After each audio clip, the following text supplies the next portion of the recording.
जो इस कार्यक्रम से जुड़े जो लोग हैं वो इस कार्यक्रम स्थल पर मौजूद। और ये देखिए, प्रधानमंत्री उन तमाम 8 चीतों को, उनके क्रेट्स को अब ये खोल दिया गया। और ये देखिए, पहला चीता खुद फोटोग्राफी करते हुए। ये बहुत ज़्यादा ये महत्वपूर्ण पल। आप सोचिए, 70-75 साल हो गए हमारे देश में चीते विलुप्त हो गए थे,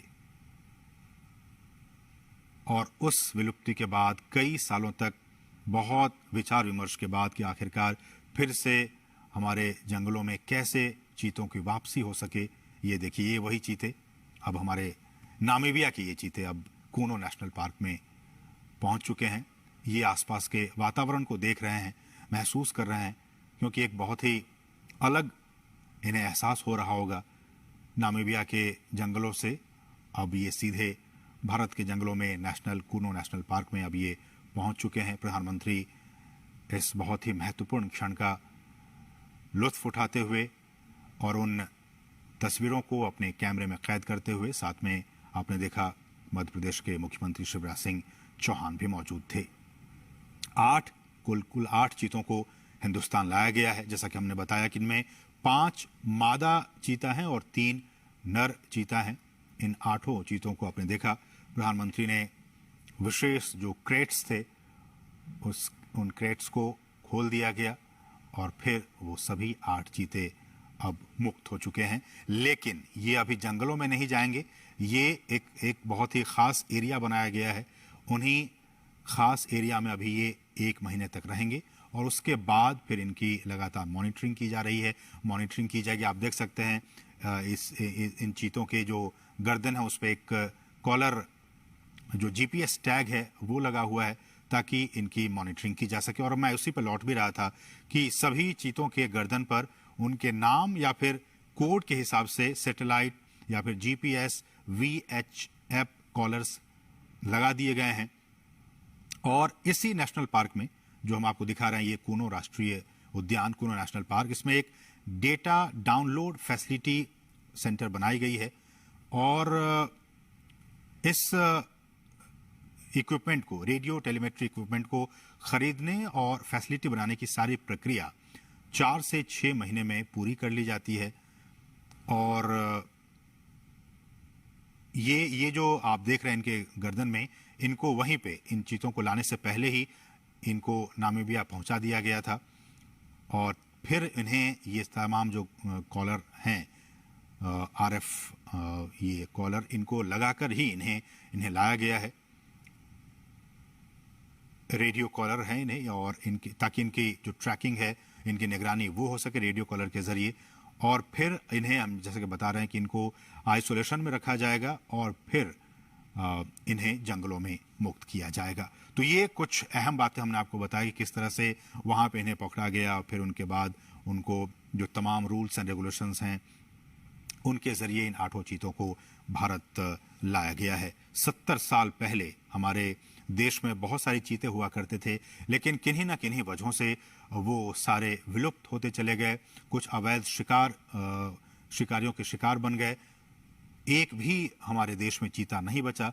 लेकिन सरकार लगातार कई सालों से प्रयास कर रही थी कि हम जो है वो इन चीतों को वापस से एक बार फिर से लाएं, चूंकि पारिस्थितिकी तंत्र भारत का भी बहुत बेहतर है। और जैसे कि हमने कहा कि नामीबिया के जो वैज्ञानिक थे वो महीनों तक यहाँ पे आते रहे, जाते रहे, और यहाँ का जो भूवैज्ञानिक स्थिति है, यहाँ की जो जलवायु है, उनका उन्होंने अध्ययन किया। और अध्ययन करने के बाद ही वो इस नतीजे पर पहुंचे कि इन तमाम चीतों को मध्य प्रदेश में जो कूनो नेशनल पार्क है, वहाँ की जो स्थिति है, परिस्थिति है, जलवायु है, उसके हिसाब से छोड़ना ज़्यादा उचित होगा। तो उसके बाद ही ये फैसला लिया गया।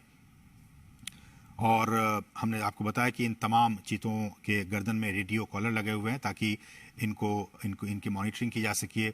और विशेष हमने बताया कि आपको चिनूक हेलीकॉप्टर के ज़रिए इनको यहाँ पे लाया गया। और प्रधानमंत्री मोदी, आप देख सकते हैं, इनको विशेष जो क्रेट्स थे उनको खोलकर, और प्रधानमंत्री ने इनको खुद वहाँ मुक्त किया। वो वहाँ पे अब विचरण कर रहे हैं। जो चीता प्रोजेक्ट है, अगर मैं इसकी बात करूं, ये भी बहुत महत्वपूर्ण है आपके लिए जानना कि किस तरह से भारत में चीतों को एक बार फिर से बसाने की यहाँ पे कार्य योजना बनाई गई। और इस योजना के तहत 5 साल में देश के कई नेशनल पार्क में ऐसी उम्मीद की जा रही है, जो हमारे वैज्ञानिक हैं, जीव वैज्ञानिक हैं, उनकी तरफ से ये कहा जा रहा है कि अगर ये ट्रांसलोकेशन और यहाँ पे ये सारी चीज़ें सही अनुमान के मुताबिक, प्लानिंग के हिसाब से सब कुछ ठीक रहा, तो आने वाले 5 से 10 साल में इनके जरिए और भी जो बच्चे होंगे उनको ऐसे उम्मीद की जा रही है कि 40 से 50 चीते पैदा होंगे और फिर उनको देश के अलग अलग नेशनल पार्क में फिर उन्हें बसाया जाएगा। बहुत ही महत्वपूर्ण। अभी तो सिर्फ ये 8 चीते कूनो नेशनल पार्क में आए हैं, लेकिन इनके बाद इनकी जब आबादी बढ़ेगी, ऐसी उम्मीद की जा रही है कि 40 से 50 के तादाद में इनकी आबादी होगी आने वाले 5 सालों में। तो उसके बाद इनको फिर देश के अलग अलग नेशनल पार्क में फिर इन चीतों को बसाने का काम किया जाएगा। और इस कार्य योजना के जरिए, जैसा कि हम कह रहे हैं कि भारत एक बार फिर दुनिया के सबसे तेज रफ्तार वाले जानवर चीता का घर अब बनने जा रहा है। और भारत सरकार ने चीतों को फिर से देश के जंगलों में लाने का काम किया है, बहुत ही महत्वपूर्ण काम किया है। और प्रधानमंत्री, जैसा कि आप देख सकते हैं, कितने उत्साहित हैं, खुद कैमरे के जरिए उन तस्वीरों को कैद करने की कोशिश कर रहे हैं। प्रधानमंत्री खुद भी चीतों को देश में लाने और इसे बसाने में निजी, बिल्कुल पर्सनल लेवल पे निजी रुचि दिखा रहे थे। और उसी का नतीजा है कि आज ये 8 चीते अब हिंदुस्तान की सरजमी पर पहुंच चुके हैं। ये हम आपको बताएं, चीता आपने भी देखा होगा तमाम टेलीविजनों के जरिए, नेशनल ज्योग्राफिक पे, एनिमल प्लैनेट चैनल पे, कि किस तरह से ये जंगलों में रहता है। और ये एक मांसाहारी जानवर होता है। भारत से इसका लगभग 70-75 साल पहले खात्मा हो गया था। और कहा जाता है कि अवैध शिकार जो रहा, वो एक बहुत अहम वजह रहा इनके एक्सटिंक्ट होने के, इनके विलुप्त होने के। ज़्यादा शिकार, और ये भी कहा जाता है कि जो चीतों का जो नेचुरल हैबिटेट था, उनको भी काफ़ी नुकसान पहुंचा था, इसलिए धीरे धीरे विलुप्त हो गए। बहरहाल देश में चीतों को फिर से लाया गया है। और हमारे जो जंगल हैं, उनका जो इकोसिस्टम है, उनका जो पारिस्थितिकी तंत्र है, ये अब उनके लिए वरदान साबित हो सकता है। जैसा कि हम सभी जानते हैं कि ये जो जानवर है, ये जो चीता है, वो खुले मैदानों में रहते हैं। उनका आवास मुख्य रूप से वहीं होता है जहां उनके लिए शिकार अच्छी खासी तादाद में मौजूद होते हैं। घास के मैदान हो, झाड़ियां हो, खुले जंगल हो, अर्ध शुष्क वातावरण और थोड़ा सा ज़्यादा तापमान उनके लिए सही होता है। तो थोड़ा ज़्यादा तापमान हो, हम जानते हैं कि मध्य प्रदेश का ये इलाका ज़्यादा तापमान इनका रहता है यहाँ पे 12 महीने। इसलिए भी हमारे जो वैज्ञानिक हैं, उन्होंने कहा कि ये काफ़ी उचित होगा यहाँ पे इन्हें रखना। घास के मैदान हैं, झाड़ियाँ हैं, खुले जंगल हैं, ये तमाम चीज़ें इनके अनुकूल हैं इनको यहाँ पे रखने के लिए, इसलिए यहाँ पे इन्हें लाया गया।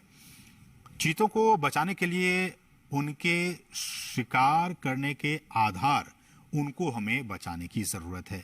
उनके शिकार के आधार, करने के आधार को हमें बचाना होगा, जिसमें कुछ खतरे में पड़ी प्रजातियां भी शामिल हैं, बल्कि घास के मैदानों की जो दूसरी अन्य लुप्त प्राय प्रजातियां हैं और खुले वनों का जो इकोसिस्टम है, जो पारिस्थितिकी तंत्र है, उन्हें भी हमें बचाना होगा। जिस बेस पे हम वही कह रहे हैं कि जिस बेस पे, जिस आधार पे ये तमाम चीते यहाँ जिंदा रहेंगे, यहाँ रहेंगे, उस बेस को भी, उस आधार को भी हमें बचा कर रखना होगा। तभी तो ये उस इकोसिस्टम में आराम से रह पाएंगे। इसलिए भी हम बार बार ये कह रहे हैं और सरकार भी कह रही है कि उस सिस्टम को, उस बेस को हमें बचा कर रखना होगा। चीतों को वापस लाने से देश में खुले जो जंगल हैं, उनको बचाने के काम को भी अब काफ़ी मजबूती मिलेगी। और ये भी देखा गया कि बड़े जो मांसाहारी जानवरों में मानव जो इंटरेस्ट है, ह्यूमन इंटरेस्ट, मानव हितों के साथ संघर्ष चीतों में सबसे कम पाया जाता है। दूसरे जो ऐसे वाइल्ड एनिमल्स होते हैं, उनके साथ मैन एनिमल कॉन्फ्लिक्ट होते रहते हैं, अक्सर होते रहते हैं, लेकिन चीतों के साथ ऐसा नहीं है। चीतों के साथ जो मैन एनिमल कॉन्फ्लिक्ट है, वो बाकी जो ऐसे एनिमल्स हैं, वाइल्ड एनिमल्स हैं, उनके मुकाबले काफ़ी कम ऑब्जर्व किया गया है, काफ़ी कम देखा गया है। वो सामान्यतया मनुष्यों के लिए खतरा नहीं होते हैं और जो बड़े पशु हैं उन पे भी वो सामान्यतया हमला नहीं करते हैं। और wild life trust of India ने इसकी शुरुआत की थी कि किस तरह से इसको लाया जाए, और दुनिया भर के विशेषज्ञों, पर्यावरण, वन और जलवायु परिवर्तन मंत्रालय सहित भारत सरकार के कई अधिकारियों, राज्य सरकार के अधिकारियों ने इसके लिए कई दौर की बैठकें की।